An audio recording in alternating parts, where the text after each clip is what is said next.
Mas como eu falei, então o ponto é, como é que eu defino prioridades entre critérios? Então, uma coisa importante é eu ter a informação mais atual, outra importante é eu ter informação, outra coisa interessante é eu ter a informação mais importante. Como é que eu equilibro essas coisas diferentes? Porque vai mudar a ordenação. Tá? Eu quero usar o máximo de largura de banda possível para coletar o máximo possível. Eu quero ter o maior número de páginas possível. Só que eu tenho que fazer isso sem sobrecarregar os sites. Então, eu tenho que respeitar uma coisa. Então, imagine, por exemplo, que eu tenho um critério de ordenação por importância. Tá? Esse critério me diz que eu devo coletar uma página aqui, primeiro, no site X. Depois, lá, 10 URLs depois, eu tenho que coletar de novo uma URL da página X. Porque na ordem de importância, o meu critério é a página mais importante. Só que no meu tempo de coleta, não deu tempo ainda de eu fazer a espera pelo robôs.txt, porque eu tenho que esperar tanto. E aí, o que eu faço com essa URL? Eu não posso coletar. Por onde é que eu jogo ela? Jogo para cima, jogo para baixo, jogo espera. Como é que eu coloco isso junto com o meu critério de importância? Então, tem muitos fatores entrando ao mesmo tempo que eu preciso controlar. Tá? Por isso que eu estou dizendo que não é tão fácil você fazer um coletor. Todo mundo está enxergando as complicações que tem? Tá? Outra coisa, eu quero coletar o máximo de URLs possíveis, só que eu não quero repetir. Se eu já coletei uma página, eu não quero coletar ela novamente. Tá? Só que existem várias cópias de páginas na web em lugares diferentes, com URLs diferentes, com endereços diferentes. Então, se eu tenho URL X, URL Y, mas ela aponta para uma cópia. Eu preciso de alguma forma descobrir que X e Y são cópias antes de coletar. Porque se eu coletar, eu já gastei a largura de banda para pedir o GET, para transferir o negócio. Tá? E aí não adianta saber depois aquilo não é uma cópia, porque aí eu trato isso de alguma forma lá dentro, mas eu já gastei a minha banda para coletar um negócio que eu já tinha. Então, um outro problema é como é que eu trato as réplicas. Tá? Outro problema, listas circulares. Tá? Então, eu tenho uma página X apontando para Y, Y apontando para X. E aí, o que vai acontecer? Eu posso chegar num ponto em que o meu coletor vai ficar assim, vai ficar rodando naquele negócio, naquele ciclo. Eu preciso identificar isso. Tá? Então, tem um monte de probleminhas práticos do coletor que, quando você junta tudo isso, o negócio vira um monstro. Tá? É realmente complicado montar um coletor eficiente que resolve todos esses problemas ao mesmo tempo. Alguns você tem critérios, por exemplo, para quando ele detecta que a página é gerada automaticamente, tem algumas maneiras de fazer isso, tem maneiras de você induzir consultas para essas páginas a partir de, por exemplo, os próprios termos que aparecem, que são gerados a cada geração, ou a partir de textos de links que apontam para aquela página. Então, você tem heurísticas para poder gerar consultas para sites dinâmicos. Você não vai pegar tudo, mas você pode pegar uma amostra representativa. Tá? Mas tem redirecionamento, que também dá uma quebra no coisa. Tem um monte de problema no coletor. Uma coisa que, não na coleta, mas uma coisa que a gente vai ver depois, por exemplo, Flash é um problema até para a questão da imagem, porque você não tem conteúdo. Como é que você vai usar, por exemplo, aquelas estratégias que a gente falou de texto? Não dá, não tem nada. A gente vai falar algumas maneiras de tratar isso daqui a pouco. Tá? Mas tem muito problema, gente. Não é fácil construir uma máquina de busca, não. Tá? Bom, então eu falei isso. Alguns problemas, já falei de vários, né? Então, sobrecarga do DNS. Outro problema, o servidor não está disponível. Tá? Então, eu tenho um servidor na minha lista de prioridade. Essa aqui é a URL mais importante. Vou lá buscar, o servidor está down. O que eu faço? Jogo para onde essa URL? Tá? Que ponto do meu escalonamento? Estação de links para gerar URLs fáceis ou links infinitos, como falei, ciclos, URLs que não existem, página dinâmica, que o Itama colocou, normalização de URL, duas URLs que são escritas de forma diferente, mas que apontam para o mesmo lugar, que é uma réplica, isso é difícil de pegar também. Diferença de velocidade entre servidores pode afetar a velocidade geral. Então, se eu tenho uma lista, por exemplo, imagina que eu paralelize esse negócio. Tá? E eu coloque um conjunto, uma fila de prioridade aqui, outra aqui, vou lendo. Se essa lista aqui for mais lenta, está pulando sites mais lerdos, isso aqui pode acabar muito antes. O que eu faço com essa lista que eu deixei? Onde é que eu boto ela na hora de juntar tudo? Tá? Então, tem um monte de problema prático com o coletor. Tá com a gente? Então, acho que eu passei a mensagem que não é fácil fazer esse negócio. Beleza? Uma dúvida? Tá bom. Então, falando agora do segundo componente, que é o componente de indexação. Tá? Que basicamente o que ele vai fazer? Ele vai gerar estruturas de dados que vão facilitar a computação daquelas operações que a gente viu. Por exemplo, a computação do cosseno. Tá? Ou outras coisas. Então, basicamente, a estrutura de dados da indexação é um arquivo invertido. O que é um arquivo ou lista invertida? Simplesmente é um índice onde você tem palavra e em que documento aquela palavra ocorre. Tá? Então, é como se fosse um índice remissivo de um livro. Tá? Que nem o livro que vocês estão aqui, deve estar rodando aí, deve ter um índice remissivo, que diz, para cada palavra que aparece no livro, em que páginas essa palavra, esse conceito ocorre. É basicamente isso. Tá? Mas por que isso é importante? Porque imagine que eu tenho uma consulta com 2, 3 palavras-chave, o que eu preciso fazer? Eu apenas preciso olhar nesse meu início invertido, que pode ser uma função muito rápida, função hash, por exemplo, olhar para a palavra A, B, por exemplo, a lista invertida delas. Tá? Apenas esses documentos são os documentos que me interessam. Mais ainda, se eu fizer a interseção dessas listas, os documentos que aparecem ambos, esses são os documentos melhores ainda, porque são os que têm as duas palavras ao mesmo tempo. Tranquilo?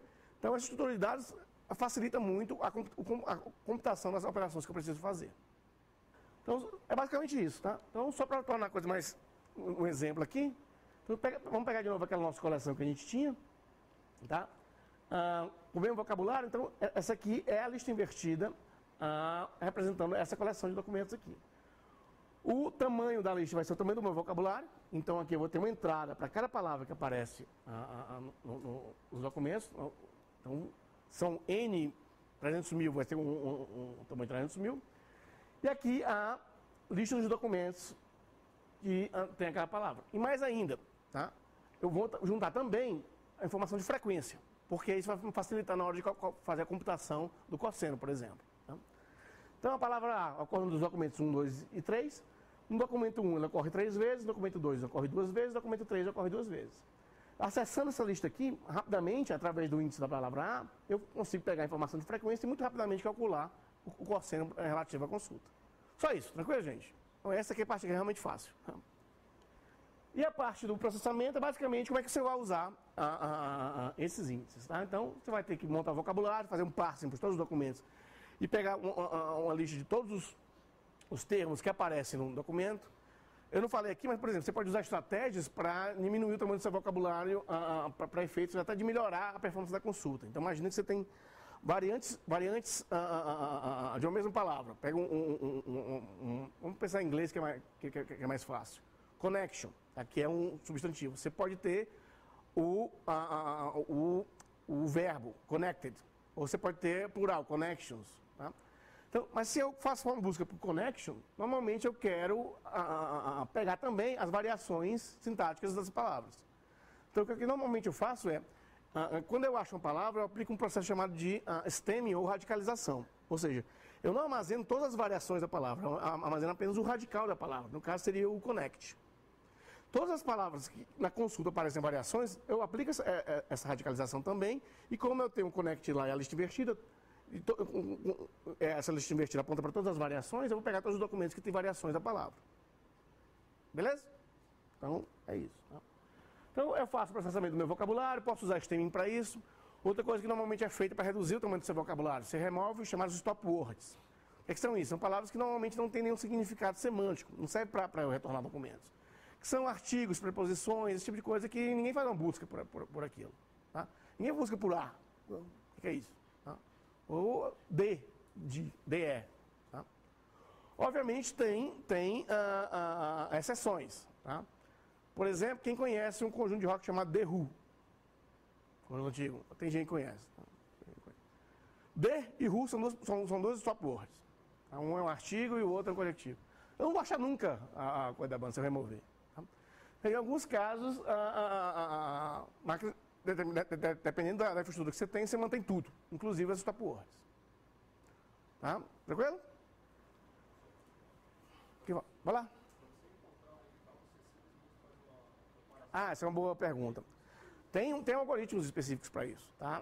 O mais conhecido é o algoritmo de Porter, que eu acho que tem uma descrição dele no livro aí passando. Tá? Inclusive, acho que tem uma implementação, um pseudo-algoritmo dele. Mas o que você faz você testa várias combinações de radicais e você vai cortando. Tá? Então, a primeira coisa que você faz, normalmente, por exemplo, você remove o X. Tá?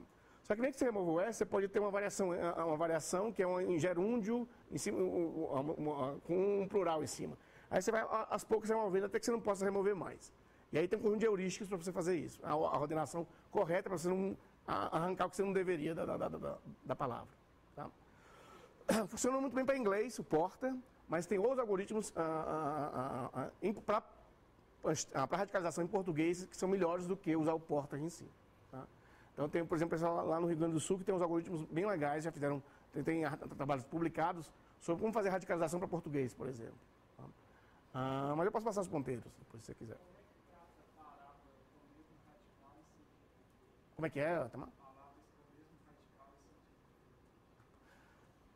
Isso é complicado. É complicado que você pode fazer. Isso não é muito tratado, não. Tá? Dá para tratar de duas maneiras. Na verdade, de uma maneira principal, olhando o contexto, olhando as palavras em que estão ao redor. Que aí você consegue desambiguar o sentido da palavra baseado no que está ocorrendo com ela. Só que isso é muito caro. Então, por isso que normalmente não é aplicado para coleções tipo web. Porque fica muito caro eu olhar com ocorrência e contexto. Tá? Então, desambiguação de palavras é um problema, concordo. Tem soluções, mas as soluções são muito caras. Então, é um problema a se tratar com soluções efetivas. Problema aberto. Tranquilo?